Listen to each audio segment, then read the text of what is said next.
Hi everybody, so another day of dev videos. So we're going to get started today, right before we do the stream and a few other things, with just going ahead and working on a normal Java application instead of doing the Minecraft mods. So I've been working on, for like the last couple weeks, a really simple program. Now I haven't spent a huge amount of time in it, so when I'm saying last couple weeks, I'm talking about like 10 or 20 minutes here and there. This application is a Java 101 level thing. It's designed to go ahead, find files matching a name, then open those files up, edit a single line matching a parameter passed in, then resaving those files, keeping track of the changes, and eventually doing some git commit stuff and various other things. Not very complicated, really low level, and we're going to work on it some more here. Now the file editing already works, as you can see with this right here. I went ahead and used it to update all of the version numbers for VoltzEngine. This is primarily what we're actually going to use it for. Eventually it'll also do the git revise and a few other things for us. That way we can generate really good change logs. We can keep our version numbers updated, and we can start doing really nice dependency tracking. Right now, before I made this program, we manually updated them. We have like some 22 mods that depend on VoltzEngine, and that's just going to keep growing and growing and growing. And not including this, but there's going to be like a lot of mods or a lot of add-ons for other mods. Basic Industries, for example, is going to probably have upwards of 40 add-ons by itself. Now, a lot of these add-ons are going to be really, really small, and more than likely we'll put them in a zip package so you guys can download them all at once. As well, probably make a version that will be called Basic Industries Complete that'll have all of the add-ons made by us. But that's just still noting that we would have a lot of dependency tracking to keep track of, and we would need to update it. So this is the reason this program is being made. It'll do a lot more than just this. As I noted, it'll go ahead and do this. It'll allow batch editing of files. We'll probably add some other tools to it and various other things. Right now, one of the tools I'm adding to it is, of course, the Git thing, and this is what we're going to work on in this video. Now, my experience with doing Git via Java is really, really low. We have two options to do. I'm going to start with the first option, which is actually just flat out running command line arguments from Java. Then it's either sometime in this video or the next video, we're going to try using something called JGit, which is a Java implementation of Git that allows the various things. Now we're going to use this as a baseline right here. So I have used this before. I actually have written some Minecraft launchers and various other things that actually do this in order to launch things like Minecraft and other things. So we're going to start with this, and we're going to go from there. So additional to this, so we want to go ahead and outline what we want to run command-wise. So the very first thing we want to try to start with, and we're going to have to work on this a lot, so there's a lot of things we actually want to do. So we're going to run commit, add, and then the file name, then, or git add, and then we want to do git commit -m, then we want to do automation, updated, let's say version, or updated, yeah, we'll do updated VoltzEngine version number 2, and then you'll put like something like 17.0. Now this is going to be passed in via arguments, so this actual commit message will be argument driven, so this is what we're going to end up using, but this will not be hard-coded into the program. Additionally, there's going to be a lot of other things that go with it, so we'll have to kind of toy with it, and we'll have to just go, because there's no plan right now. Last thing we also want to do is git.push. Now you can do origin /master. The problem with this is we're not on the origin branch for all of this stuff. For example, ICBM is sitting on the missile JSON branch because I haven't finished that update yet, and as soon as I do, that'll get merged back into the development branch and could potentially be merged into the master branch too. Right now, we don't really care to merge things in the master branch because we haven't got to a point where we stabilize the mod again to where we can start making releases like we used to. This is the reason why you see more than a lot of alpha versions being released for ICBM and not a lot of beta versions being released, as we don't have a stable version of the mod at the moment. And yeah, so that's a commit run we're going to do. There's also, we can run, before anything else, git status. So we can run git status, which will actually tell us what we're doing. So this we'll have to figure out if we do this. Parse output to see if our file exists and is marked as changed. So that'd be something we want to do. What we're going to do is start with the bottom 3 first, and then we're going to go from there. So let's go ahead and figure out what we're exactly doing here. So we want to run the process, but we want to do it in a certain way. So good thing is we can just run this, but I think I'm going to go ahead and make a method down here. So public static void run process. And then we'll go, okay, string. Yeah, I'll just call it string process. The reason I want to do it this way is that way I can recycle this code really quickly. And then we could just do like literally this. Run process, and then git add. And then we want the file name. So this is really the tricky part about this, is one thing we're missing out of this entire set is how do we figure out where our Git files are? How do we figure out what we want to commit, what we don't want to commit, what repository we commit them to, and everything else. So we're going to want to keep track of Git locations, and then we're going to want to do things with that.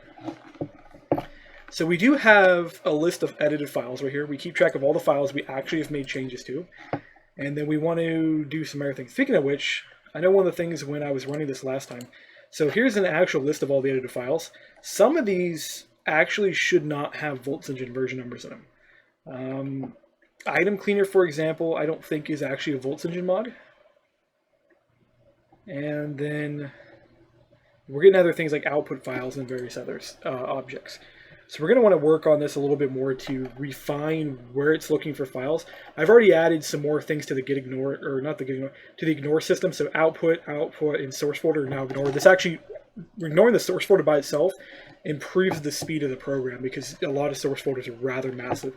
I think it took it like 10 seconds just to parse through VoltzEngine's source folder because it decided it wanted to go deep into that folder. It didn't even make it all the way to the bottom of it either, because we have a recursion limit of 10, so it won't go any more than 10 folders deep. I think I'm going to want to, yeah, AI improvements is not one, so I want to go ahead and do that one, so people don't get confused that you actually require that mod. Require VoltzEngine to run AI improvements. I actually need to also update AI improvements to the latest version of Minecraft here too, though I don't know if it's really going to work well in the newer versions. I haven't tested it. I know somebody did try to update it for me. And where's this file at? So it's 1.7 AI improvements, but oh, there it is. My brain just wasn't locking on to where it was at. Yes, I don't think we need this. His AI improvement should be standalone. At least I think it is. Why did we error out on this real anyways? Oh yeah, because we're sitting out here writing this. Let me check AI improvements real quick just to make sure that it actually does not require. So dependencies.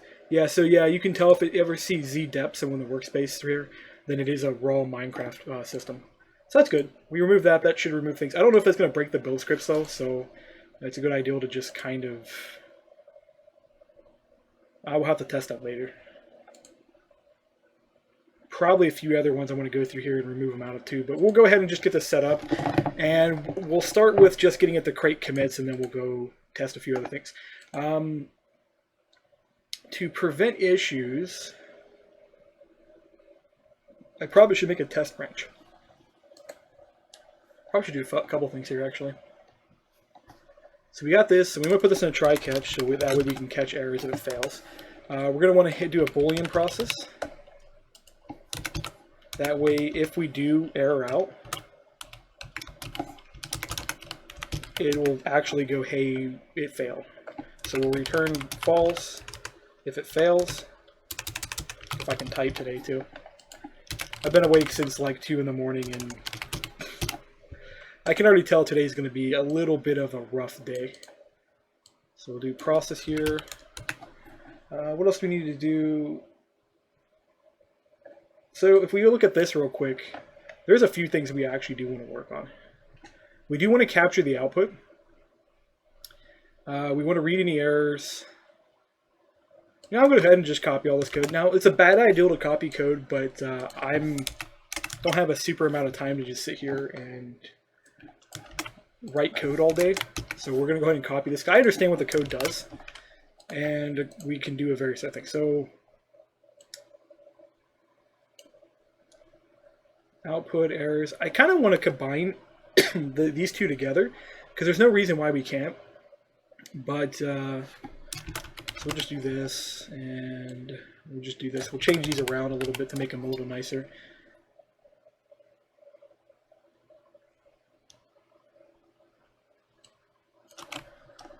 Yeah, this, I mean, looks good. I'm also going to come up here and I'm going to copy this real quick as well. And we're going to switch this to log. Eventually I want to come back through here and put a proper logging system in here. That way it'll write to a flat file. And for those who don't know what flat files are, it's a text file. That's literally what they are. The reason they're called flat files is they have no dimension to them. There's no hierarchy, there isn't anything, it functions. So do this, that way this is really easy to read. Okay. And yeah, it pretty much just executes the command right out. So we're going to go ahead and run log. So we're going to go, okay, running command, and then we'll go ahead and put process in there. And that should do the trick. So I don't see anything else that'll go wrong here. And we'll just put in everything here, and we'll go, okay, failed to run command. So this is an IO exception apparently, but we're going to go ahead and capture all exceptions. That way we can continue running the thing. That way if we do fail to run one git command, it'll catch and maybe do the other ones.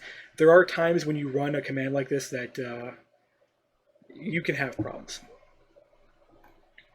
So we want git add, we need the file name. So we still haven't got to that point yet. We could just test this by itself and make sure that it is doing git add and git remove and git commit. We need a fake repository, and we need to copy said fake repository every time we want to do things. Trying to think of the best approach. I need to actually figure out if there's a way we could run a git command and just reset the folder every time we're done using it to a previous commit branch, and then we don't have to worry about anything. We can actually have a commit system that works really well. But I'm going to just trust that this code will run the first time through. And we're just going to go ahead and set this up. We are going to need to make sure that if it runs the first one, then we run the next one, and then we only run the follow-ups after that. So git add. So we want to do run process. We want to do commit -m, and we need a message. So we're going to go, okay, string message equals updated file, and then we're going to do plus file name. So that's going to be our default one, and then we'll actually set up some type of system for it. We need to pair the Git repositories. So how I'm going to do this, just to start off with, is rather than try to think of some really elaborate fancy code, we're going to grab the file, and then we'll go, okay, what's in the same folder with you? If there's a Git repository in the folder with you, then we're going to make a commit and push it. It's going to be really primitive. It's something I definitely need to probably spend more time work on. I especially need to do the git status system, because that will let us figure out, did something actually change? Because you could have a false positive where it goes, okay, yeah, we added this file, but then nothing actually changed because that was the previous version already initialized. And yet you got a binary change for whatever reason that Git doesn't exactly care to look at. By the way, there's the what we're actually going to be using here later, which is the JGit. So let's get rid of this code here. We're actually missing a line here. Go boolean push. Do git push here. And then we're also going to do string message. Git commit message. So we'll go ahead and grab that up. And we do want to get this as git, or actually I messed that up, so it's git key, or git, yeah, I think it's just git. Yeah, I'm having an off day today. It's pretty clear. Hopefully this will resolve itself up before I start streaming. It's the reason I always like to do warm-ups before we actually get to work, because it gives me a chance to figure out what I'm doing. So actually we want to kind of... Yeah, we'll just create something called M, and then we'll do M plus here. And then I need to do /that. That way it'll encapsulate the message in a commit here. and it'll look really nice.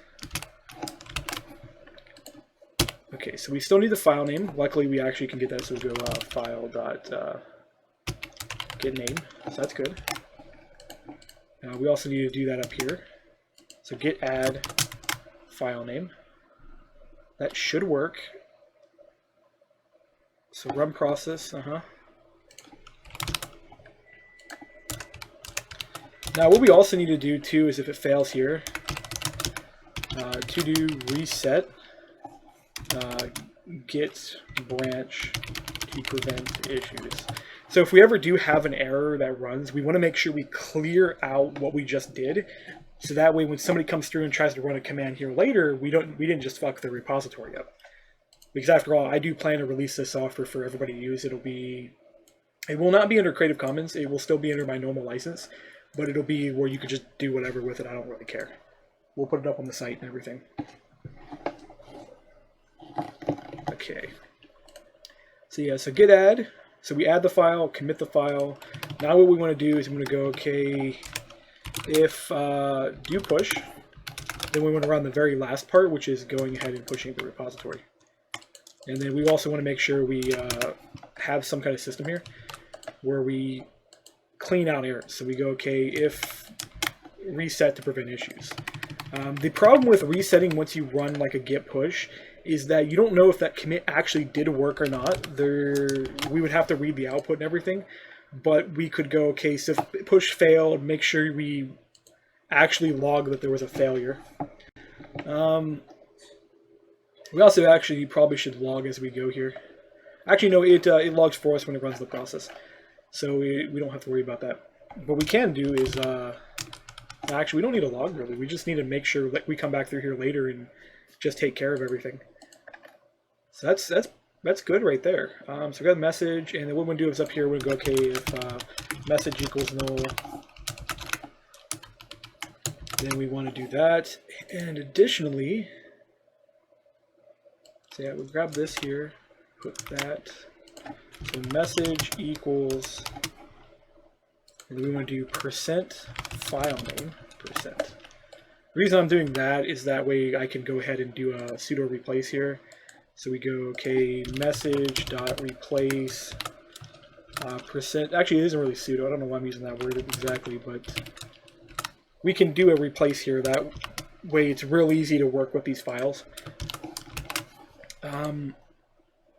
We can do a few other things too with this. So this will be updated file.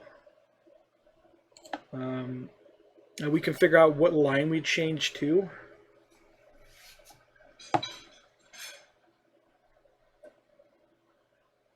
Yeah, we'll have to do this later. Or yeah, we'll work on that later. So go to do add line change notes. There's also, rather than just putting it in the description here, what we also could do is actually edit the details of the message. But I don't know how to do that through the commit at the moment. So we'll come back through here and do that later. But we'll go ahead and run this. And it should work. Now what I am going to have to do is...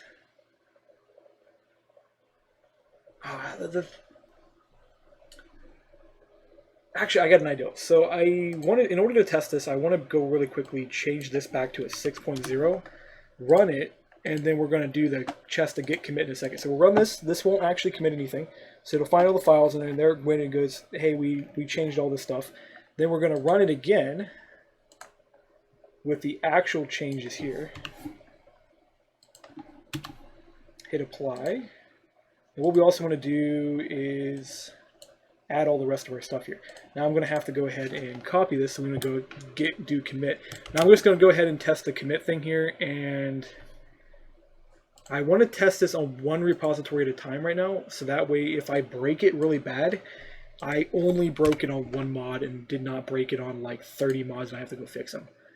So let's go find a mod I could test this on. I'm thinking assembly line's a really good one right here. So assembly line. My brain just doesn't want to click. There it goes. I think it's the icons actually that are screwing me over when it comes to trying to find these. As I'm my brain is not remembering that I did use icons to kind of make life a little easier to find things. So we got that. So we got the do commit. So we grab that. Come back in here. If I can, yeah, let's throw this window on the other real quick. That way I can then sit here and I can see what I want to edit. So do that, and you don't really have to do anything. So just do commit, and then it'll be, actually we don't do push, but we want to go git commit message equals, actually no spaces, equals, so this would be automation updated VoltzEngine version to 1.7.0. Actually, no, we'll go ahead and do this too.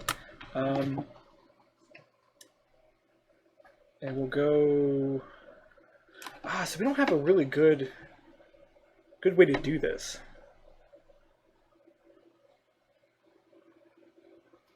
I could do a key replace, but I would have to go change all the code, so I guess we'll just have to do this manually. There's no like easy way to do it.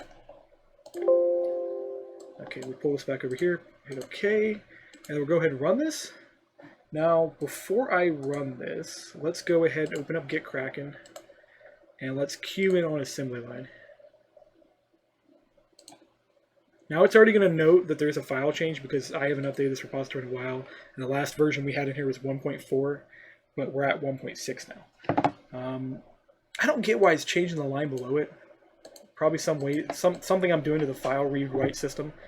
It's probably removing extra spaces or etc. But we know there is a change there. So what we should see if this runs correctly is it should commit.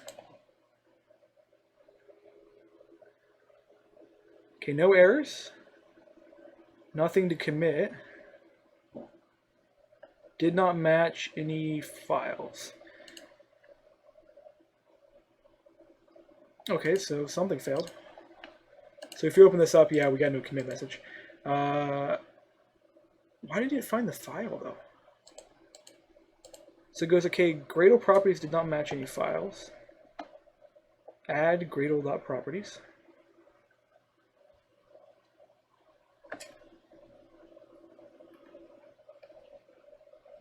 You know, another thing we actually kind of forgot to do, we forgot to check to see if we had a Git folder in that location. It isn't going to break anything because, well, most of these files are in a Git location. But we wanted to,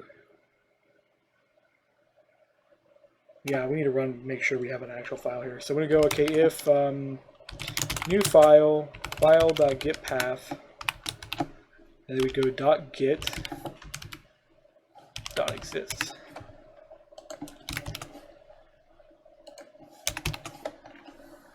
And then we do an else statement because we need to log when we have errors. And on the one line to there. So we'll go log error file, and we do the file name here. Is not contained in a Git in a folder with a .git to allow for syncing. That'll work. So we get an error when it doesn't work. I don't know why this part isn't working. Command should run, and the reason I know it should run is because I've actually ran these. So if we actually open up the terminal and we run git add Gradle.properties, it actually does add it. If we actually come over here, it'll push it down here. We can unstage it. Because when this program actually runs, what it's doing is it's doing that add and remove command for us. So that does work, but when we run it here, it's not working. Now I wonder if there's some syntax sugar that's going on that I'm just not aware of. Let's go ahead and look at the debug console again. So we're running Gradle.properties. Output, errors, nothing. Oh, there's errors, fatal. Path specific did not match any files. Path specified, okay.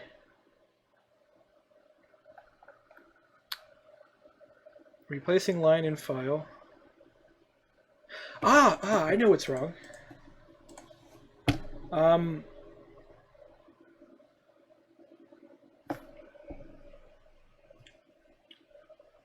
We need a CD into the folder we're currently in, but I'm not quite sure how to do this.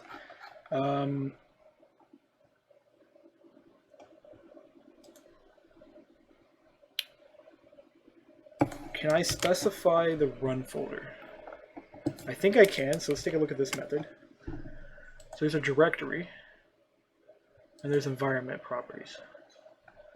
So what I think I can do is do null, and then what we can do up here is go, okay, file run, and then put run in here. I think that'll work, because we didn't specify where we wanted the file at. So what we want to do is we go file.get parent file, I think is the appropriate one. Of course, we're going to test it here in a second. So go ahead and run this again. I think it worked. Nope, it failed. Not contained in a folder with a git allowing for syncing. So git path. Okay, so I want to see what this looks like. So file git folder, and this would be git folder. So put a debug line here, and then we'll run debug. Okay, so this file, yeah, so this needs to be git parent file, and then that should work. Actually, I think if I just, well, yeah, that'll be fine. I don't need to run. I could just run git parent. Actually, we'll just run git parent because it'll save me, like, I think, like 5 seconds on processing power. Or not literally 5 seconds, but it'll work. Actually, I don't even need to go git path. I can just go ahead and git parent too. I think this works even better. So hit stop on that, and then we'll hit run again. And it works. So go ahead and hit play, and we'll see what the console says. Running command, no errors. 1 file change, 2 insertions, 2 deletions. So if we pop over here, look at that. It worked. Much simpler too. The JGit library, which is what is recommended online to use, is actually more complicated than this, and all I have to do to get this to work is to make sure whatever computer that somebody runs this program on has Git installed. I'll have to figure out a way to test that too and do an error going like, hey, there's no Git available. But now the next part we do is we can test a Git push. What I also want to do real quickly is, if I can do this, we set master to this commit. Hard. Okay.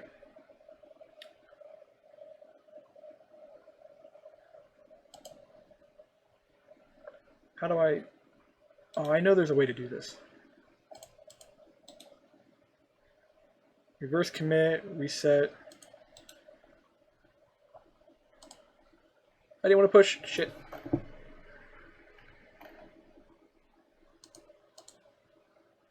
Oh, I think it worked. Yeah, it worked. Sweet. Yeah, you can tell, by the way, the only thing that's really been going on here with this mod here is I've just been updating the version numbers. I need to come through and finish off the conveyor belts and a lot of the other stuff, so that way people actually have content. Actually, the only 2 things that really need to be added are the conveyor belts and then the crafting table, and then it's pretty solid from there on. Then I think I can add some of the rejectors and some of the sorting systems, and it'll be a usable mod. Because I mean, the original mod didn't really have a lot of content. And we're talking about assembly line for those who are not familiar. The only thing the original mod had was a robotic arm that was programmable, a crafting table that can craft everything. It also had support for like fluids, which was really nice. Conveyor belts, a rejector which pushed items off the belt, a detector which would let you detect items, and then a manipulator which allowed you to take items out of chest and then put them in chest, which was a conveyor belt item, not an actual robotic arm. I know it sounds about the same from Factorio, but this mod predates the game. And what I've been told repeatedly by both the developers and other people, that they got inspiration from mods like Assembly Line. Anyways, so this is working. Now the next thing we want to do is go ahead and put the git push on here. So the push command is do git push. Okay, so run Edit configuration, pop this open, then do a dash and do that.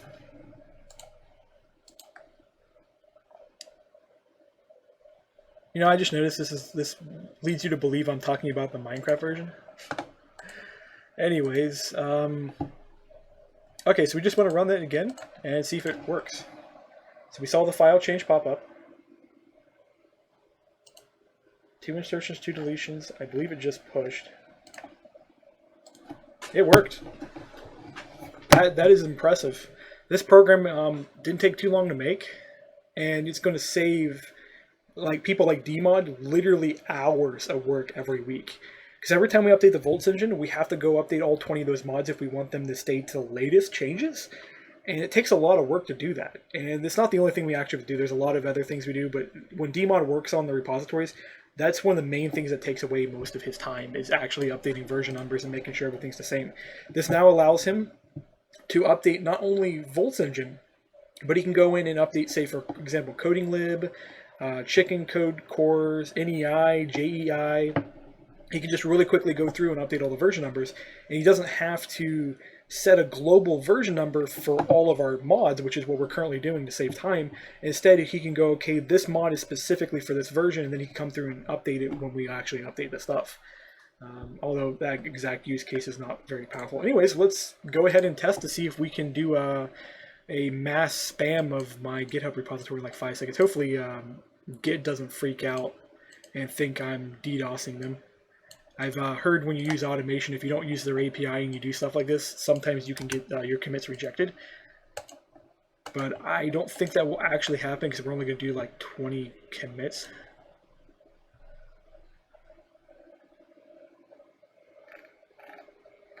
There's no way I burnt through all those that quickly.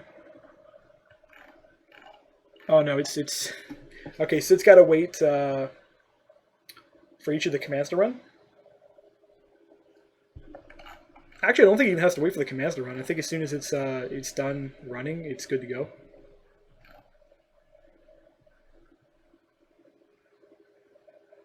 Rejected.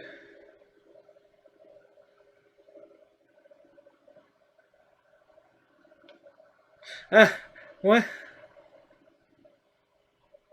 Why did it try to push ZMaster's mod? Does he actually have a Gradle version? Account sync. No, something's wrong here. It's trying to push everything. Hold on. Account sync's not even the list of edited files. Oh shit, it's editing everything. Oops. That's a mistake on my part. Good news is, shouldn't fuck up too badly. Bad news is I may have to sit here and go look at a whole bunch of repositories and make sure I didn't break everything. You know what we also forgot to do? We forgot to run git pull on everything. That's also a really important thing that should be done. Anytime you go to commit to a repository, always run git pull. No matter what you do, always run git pull.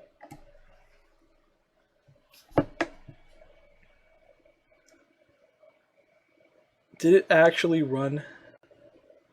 Oh god, I think it's actually running commit changes. Oh fuck. This is why testing is important. Because I just made a serious mistake and may have just broken half my repositories. Oh well. It could be worse. It really could. Let's see if it updated VoltzEngine itself. I'm gonna laugh if it did. Nah, it didn't. Cool.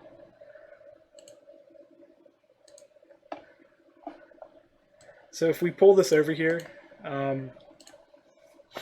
what we're gonna see is that there should be like a huge commit log. I'm trying to think of like the best way to do this. So we should have saw one in Mining 101. Yeah. So it is working.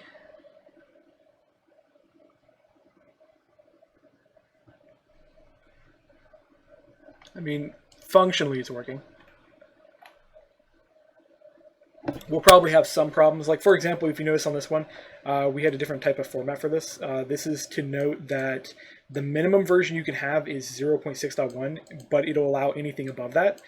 That means I may have to go into Mining 101 and edit it. For those who don't know what Mining 101 is, that's a mod I'm trying to design for spelunking and caving, where it is geared towards mining, but it's geared towards hand mining and not automated mining. Although it might contain automation, but the majority of the content will be things like what the mod actually contains right now, which is a throwable torch I actually made for, I forget who I did it for, but somebody said they actually didn't like going into caves because they couldn't light them, and I'm like, here, I'll make a mod that lets you light the room before you go into it, so you can just throw torches and have them smack and then stick to the wall. It actually does work. They work like snowballs. Actually, I got a whole bunch of notifications over here. Where's my mail client? Oh man, I'm gonna get failures for everything. Okay, so I think this is done. I'm praying that it didn't commit to repositories I do not own, because it tried to push to ZMaster's repository. I actually need to move all my stuff to... Oh, it messed with Sky Island too. To be honest, I think this one is a VoltzEngine mod, so it's not that big of a deal.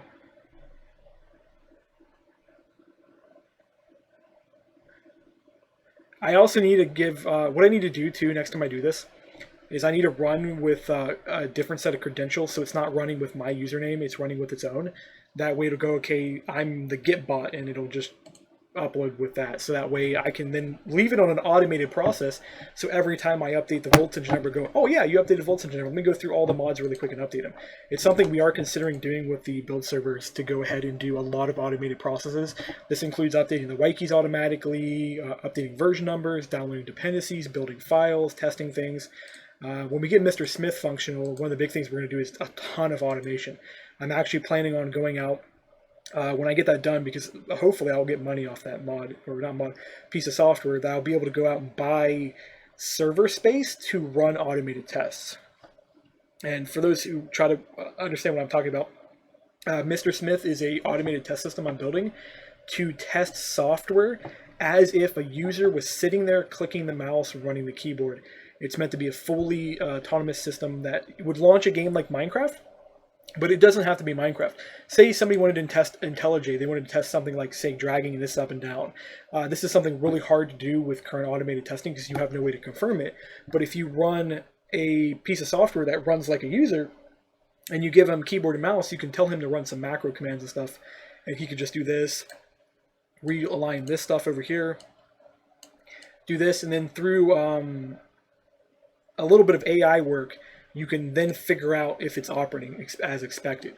And we can do some deep learning and a few other things to kind of do that. I'm not going to get that far. The very first version of Mr. Smith is literally just going to be used to make sure that Minecraft mods don't crash when you throw multiple together. So say I had BuildCraft and I wanted to make sure BuildCraft ran with like 50 different mods, then I can go one at a time through all 50 mods, load up Minecraft to make sure they individually work, then I can run through them one at a time as well, and then start putting them together. So I go from 0 mods to 50 mods in different orientations and configurations, different launch configs, run through various different things. This is all being automated, and it would run for a very long time, by the way, too. Because you got to imagine testing 50 mods in a lot of different configurations. It is going to take you maybe like 20, 30 hours to finish. But the beauty of it would be is I can pull out a really nice status report and go, okay, BuildCraft does a 5-star with all of these mods, but then this mod does a 3-star because it had a few errors in the console when it loaded. And it may be nothing wrong with the mod, it may just be, well, minor things, but it would be a good way for both me and users to figure out what mods work well together, which is one of the big reasons I actually wanted to build it. It's been something that's been on the design board for like 4 years. Yeah, Travis is going to fail like nonstop for that. I need to delete all the Travis things. But yeah, this is working. So the only thing we need to do is get status now, and then run the JGit, but I'm going to go ahead and end this episode here and go back to cooking my breakfast, which unfortunately is ramen noodles again. I would sound like I'm being picky about it, but I'm happy just to have something edible and not be eating microwave $1 pizzas, which I gotta admit are worse than ramen noodles. But I'll see you guys later, and we'll be doing a stream today. I might actually try to do 2 streams. I might do one at 9 and then one at 1, but probably won't matter because this video may not get uploaded in time before that even happens. But I'll see you guys later.